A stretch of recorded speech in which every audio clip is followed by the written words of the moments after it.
It's a huge change. It's happening on your shift.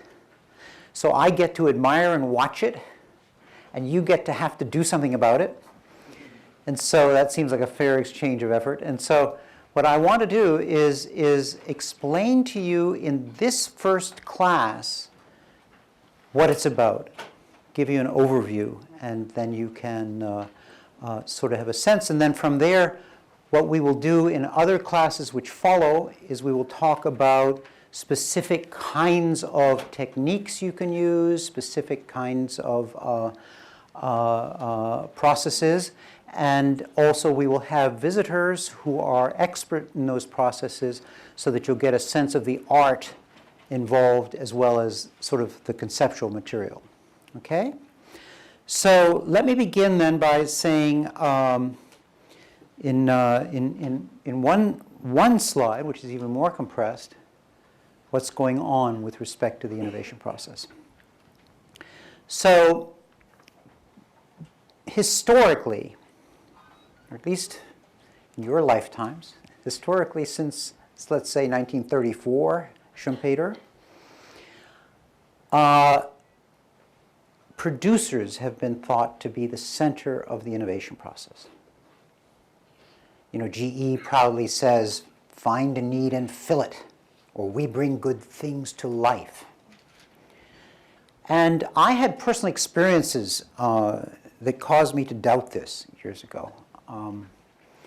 My father was a professor at MIT also, and he used to drop me off ever since age 12 in the halls. He sort of released me into the halls.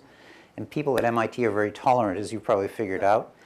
And so I, as a 12-year-old, go running around, and I'd look in different laboratories, and I'd say, what you doing? And they'd say, oh, you know, I'm looking at sort of frog's eyes and neurons in frog's eyes or whatever. And one of the things that you could always see when you were running around and talking to scientists and engineers was that they were developing their own equipment. You know? They weren't standing around waiting for a manufacturer to come and rescue them. They were doing what they needed to do for themselves. Now, that conflicted, in my mind, with the view, the conventional wisdom, as I say, about the manufacturers being the center of the innovation process. So what is that view about? The traditional view, if you look at this as a curve, which is a marketplace curve, and you look at the middle, and all those circles are potential or actual customers, what you see is that there are a lot of customers at the middle.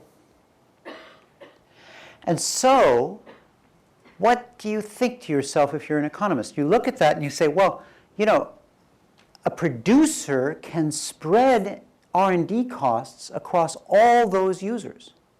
So a producer can spend more developing a responsive product. So it must be the case that producers are the ones who develop the important innovations that we see. They can simply outspend users.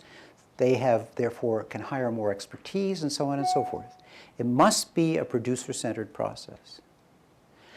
Now, implications that come out of that for practice and policy are enormous. One thing that you will notice if you join a company is that companies have marketing research departments, right? Because what are those marketing research departments doing? The company, the producer, is trying to ask users what they want so that the producer in its R&D department can create it.